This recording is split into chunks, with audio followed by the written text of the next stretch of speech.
Welcome to the I Love Dentistry office hours with Gary. Gary is a dear friend and the one who helped me start I Love Dentistry, 2.5 years ago.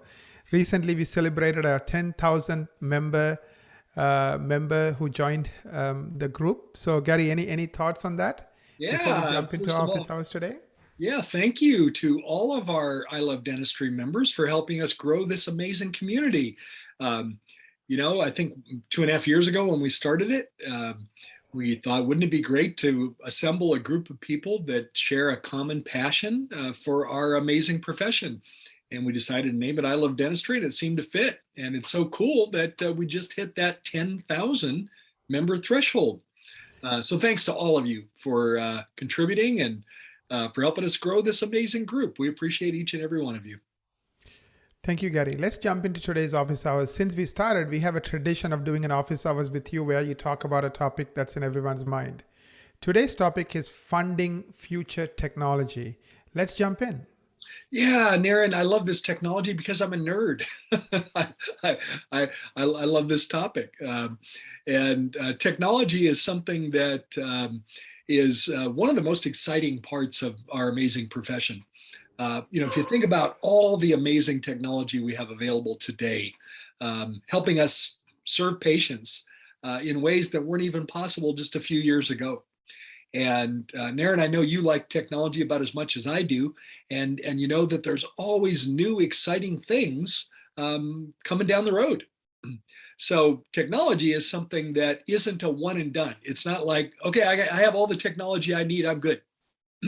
Because as soon as you say that, next month something new is going to come available that you're going to want to invest in. So with that in mind, I was just thinking when you're talking about technology, just in our own lives, right?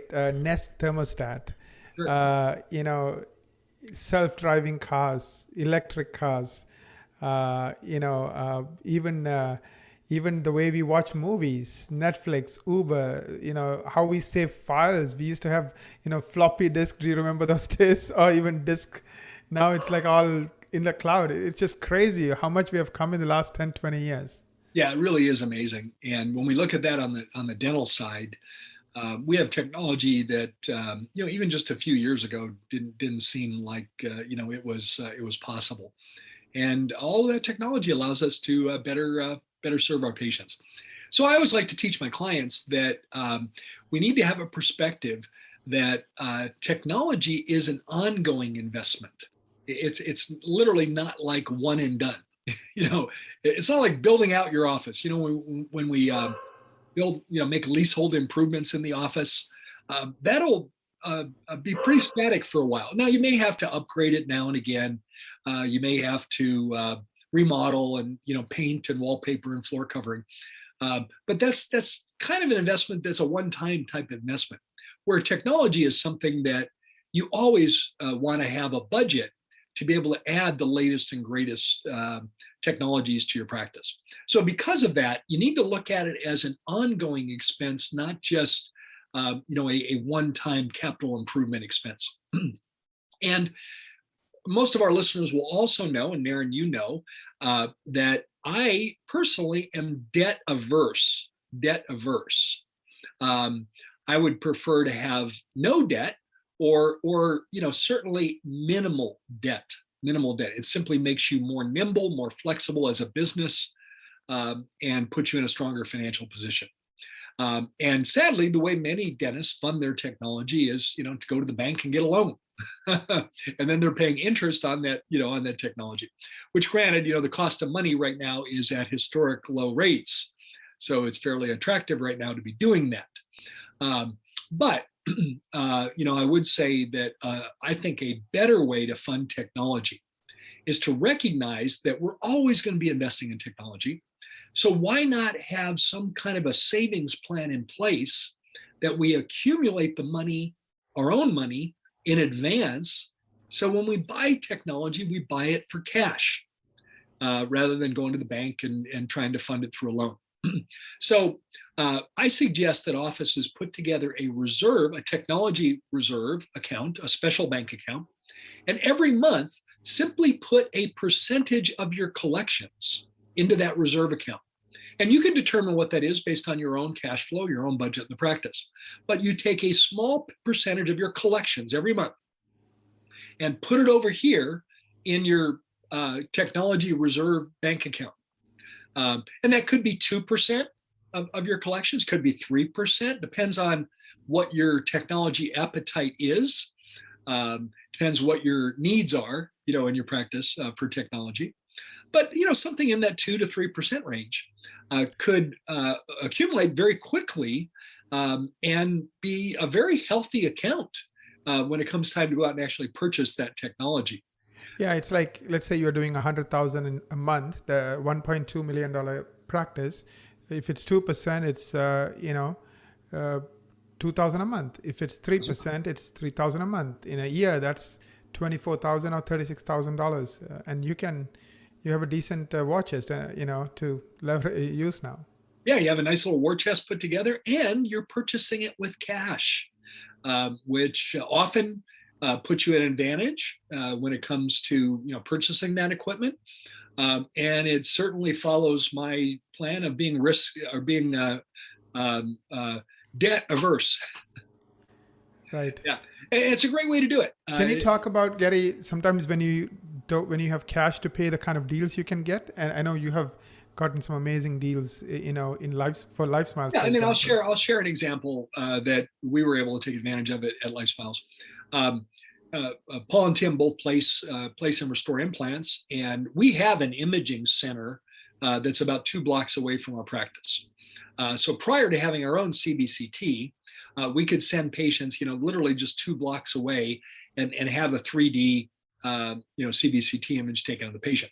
However, while this happens to be a very good imaging center, we lose control of that experience over there. It's not within our walls. It's not within our team. And we reached the point where we really wanted to have our own CBCT in our office. So we did a little bit of research, and I talked to a number of my clients, oral surgeons and periodontists who place and restore implants, and I got their recommendations for the right CBCT. And one of my longstanding oral surgeon clients said, Gary, I really love this model that he has. It happened to be CareStream. He said, I really love this model. And let me tell you, Gary, a little tip that might help you. And that is, he said, we tend to be seduced by the latest and greatest, right? We always want the latest and greatest. But the new version of this, he showed me the CareStream CBCT. He said, it does have some bells and whistles that some practitioners might appreciate. But last year's version does about 99% of what the new one does. And certainly in your application, the way we do dental implants, he says it will do everything you need. And you can purchase that. Just to kind of give you an idea, if we were to buy that particular CBCT new, it was about $160,000 to buy it new. And we were able to buy the previous model, the previous unit that had about 99% of the capability of the new one. And we paid $59,000 for it. We saved a cool $101,000 from that. So just an example, there's that really also related to being mindful of what the feature set you need in your technology. And in some cases, the previous generation will absolutely meet your needs very, very well, very well. This might be a good time, Darren, to talk about, some less expensive technology that practices might want to invest in. And one of those technologies, I would say, would be digital scanning. So for impressions, rather than the traditional way of, taking the tray and goop impressions, we have the capability of using digital scans today.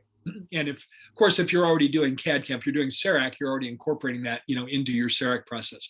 But for those offices that haven't gone, to CAD/CAM yet, a good interim step is to use digital scanners. You accomplish really a number of things. First of all, it's way more accurate. So accuracy. Secondly, I don't think there's a patient on the planet that appreciates taking a goopy impression even if it's pina colada flavored, right? Because they do make flavors now in those. I don't think there's a patient on the planet that appreciates that. So you're going to be improving the patient experience. And then third, if you're working with a lab, that accepts your digital scan, very often they can turn around your finished lab work much quicker by sending everything digitally. So you're really getting three great advantages. And there's a real case to be made today for incorporating digital scanning into your practice for sure. Another technology that I think, we benefited by the advancement of time. When technology first comes out, Aaron, remember when the flat screen TVs first came out, flat screen monitors? Remember I how remember that, yeah. Yeah. And today, we could go on Amazon or Best Buy, and it's amazing to see, how the price of that has really lowered and lowered and lowered and become much more accessible. Well, one of those technologies for dentistry would be intra-oral cameras. Intra-oral cameras at a time, not that long ago, required a very significant investment. And offices often had to make a decision about how many cameras did they need, as they couldn't afford to put one in every operatory. Well, today, intraoral cameras are so inexpensive that you should have one in every operatory. In fact, Gordon Christensen recently did in his Clinicians Report newsletter. He did a report of all the different intraoral, a number of the different intraoral camera systems, and he had a best recommendation, and then he had a best buy recommendation. And he was, although he did love the one that was best, in the quality, but it was massively more expensive. And on the best buy, he said, kind of like the same thing I said about the CBCT, as Gordon said that this is a fraction of the cost of the best, and it does about 99% of them. If it was me, I'd buy this one, something to that effect. So certainly intraoral camera systems in every operatory, and you got to use them. Don't let them gather dust.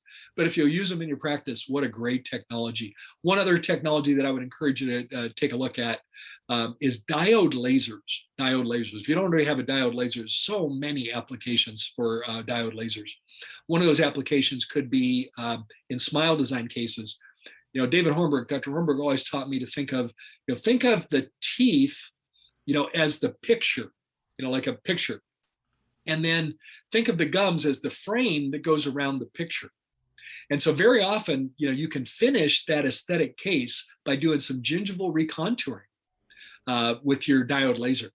And what a great way to really finish your aesthetic cases. Of course, we can also use it for frenectomies, many different applications for the digital or for the diode laser as well.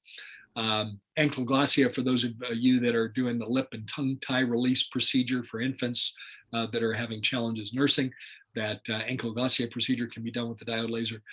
Again, very inexpensive and many, many applications in your practice. So Nara, when we think about technology, it doesn't have to be 6-digit investment in technology. And remember the example you gave of the 2 or 3%, the $100,000 a month practice, just to use an example. Yes. And every month they're accumulating $2,000 to $3,000 in their technology war chest. For some of these less expensive investments, that's a great way to really get some cool technology in your practice and pay for it out of a reserve account that you pre-saved for. Naren, how I applied this concept, or how I learned about this concept of like a reserve account, is some of our listeners will know that I'm a pilot. I started flying when I was 14 years old, and I soloed on my 16th birthday. Pilots that own their own planes. I've never owned my own plane. I belonged to flying clubs in the past, but I've never owned my own plane. But pilots that own their own planes have to deal with overhauling their engine. Let's say it's a single engine small plane. That engine has to be overhauled at a certain hour limit. When it reaches so many hours, it has to be overhauled. Because Naren, it's not like an engine in your car where if something goes wrong, you could probably limp your way to the garage and get it taken care of. Well, if you're at 10,000 feet and something goes wrong with your engine of a single engine plane, you're in trouble. You're in trouble. So you have to have the engine overhauled, at a certain number of hours. And what wise pilots do is they look at what the cost of that is going to be. Let's say the engine overhaul is $40,000. I'm making up numbers, but that's probably not far off. And let's say it has to be done every 2,000 hours. So Naren, I'll put your math to the test. I got to save $40,000, and I'm going to need to have that done over a 2,000-hour period of time. How much do I have to put aside every hour that I fly the plane in order to have the money accumulated in my reserve account so I can pay for that overhaul with cash ahead of time? I already did the math in my head. Did you? Yes. So $40,000, and you're flying 2,000 hours. So that means each hour you have to save $20. So $20 times 2,000 is $40,000. There's the 40 grand. So now every hour they fly, let's say, last month they flew, 20 hours. Then that means they put $400 aside, into that overhaul reserve account. That way, when it came time to have it done, they weren't going to be hit with a $40,000 surprise bill. Less wise pilots don't plan ahead. And as a result of that, they're faced with a $40,000 bill they might not be prepared to handle. So that same concept applies here with our technology, because now you can simply fund that ahead of time by putting a reserve account in place. Great way to do that. One other question, Gary, as we wrap this up. I know you also talk about not only buying these expensive technology like a CBCT, but also, really affordable technology. Can you talk about some examples of such technology that you think every practice must have? Yeah, we talked about the idea of the diode laser. Diode laser, great inexpensive technology. Another one being intra-oral cameras. They've gotten so cheap, you need one in every operatory. While I wouldn't necessarily put digital scanners in the hyper affordable category, okay. Digital scanners are not going to be a 6-digit investment either. So, there's 3 pieces of technology. Even cameras, iPads, right? Yeah, these are all iPads. Very, very flat screen, TVs, like to do meetings and stuff. Right. Very simple technology. When we take our 6 digital photos, and Aaron, maybe you could put a link in chat of the camera system, not the intraoral camera system, but the digital camera system that I recommend to our clients. It's on Photomed, photomed.net. It's you'll put the right model number. I think it's an S570. But anyway, inexpensive technology would be a dental point and shoot digital camera to take 6 digital photos for patient education. You could have a digital SLR, like a Canon D50. That's a very sophisticated digital single lens reflex camera that you can get with a ring flash, and it really is an amazing camera. But it's overkill for taking these 6 digital photos on all of our new patients. So the link that Naren's going to put in our comments will have a link to that particular camera coming from Photomed. It's literally open the box and point and shoot. It's very cool. Rather than a ring flash, it uses a plexiglass light diffuser that takes great photos. And now, instead of showing those photos to the patient on your monitor in your operatory, show it to them on a iPad, on a tablet. And the iPad that I would recommend, now I am an Apple fanboy, let me make this disclosure. I am an Apple fanboy, but the tablet that I would recommend would be the iPad Pro. That's the big iPad. It's 12.9 inches diagonally. It's a huge screen. And that's exactly what you want, because now the patient's going to see their teeth, in this big screen, and they're going to see all the challenges, and they're going to see their teeth differently. But there, Naren, the iPad Pro would be a great, inexpensive piece of technology to add to the practice that will make a massive difference. When people see their teeth, they'll see their teeth in a way they've never seen before. And typically they say 2 things. Wow, never seen my teeth like this before. And the second thing they say is, oh, yuck, what's this? What's that? What's this? Which is exactly what you want them saying. We all know the saying, picture is worth 1,000 words. Let's put that into place in our practice. We take 6 digital photos on all of our patients, all of our new patients. It's the 6 photos that Dr. Frank Spear teaches. So we take a head and shoulders shot. We take a close-up retracted view. The third and fourth photos we borrowed from our friends, the orthodontists. We take an upper occlusal view and a lower occlusal view. By the way, on those occlusal view shots, you're not taking a picture of the teeth. You're taking a picture of the reflection of the teeth in the mirror. And then the fifth and sixth photos are a left buccal corridor photo and a right buccal corridor photo. In our practice, a new patient coordinator takes those photos, takes about 3 minutes. And then we go through those photos with our patients as part of the new patient experience. That would be very inexpensive technology that perhaps would give you the most bang for the buck in terms of the difference it'll make in your practice. And this has been a fun one, Darren. Yeah, Gary, this is a great one. It's a pretty short one, but I think you covered a lot. So thank you so much. I know our members are interested in staying state of the art and staying up on technology. By the way, we might invite our members. Is there an inexpensive, let's define inexpensive, Darren, you pick a number. Inexpensive, less than what? $3,000? Yeah, why don't we put, a less than $3,000 piece of technology that you can't live without. And then let's go a little bit higher. A less than $10,000 piece of technology that you can't live without. And please share your opinions in the comments. I'm sure our community would love to hear your opinion. So share what the technology is and why you love it so much. So there you go. I think this is going to be a really cool episode of I Love Dentistry Office Hours because it's going to involve our whole community. Absolutely. I'm just posting it right now. So thank you for that tip, Gary. Appreciate it. Fun. Thank you so much, everyone, and for watching us live. I know many people are sharing live comments. Thank you, Gary, as always, for doing this, and for all your wisdom and experience of 41 years. Appreciate it. And we'll see you all next Wednesday for the next I Love Dentistry Office Hours. Thank you, guys.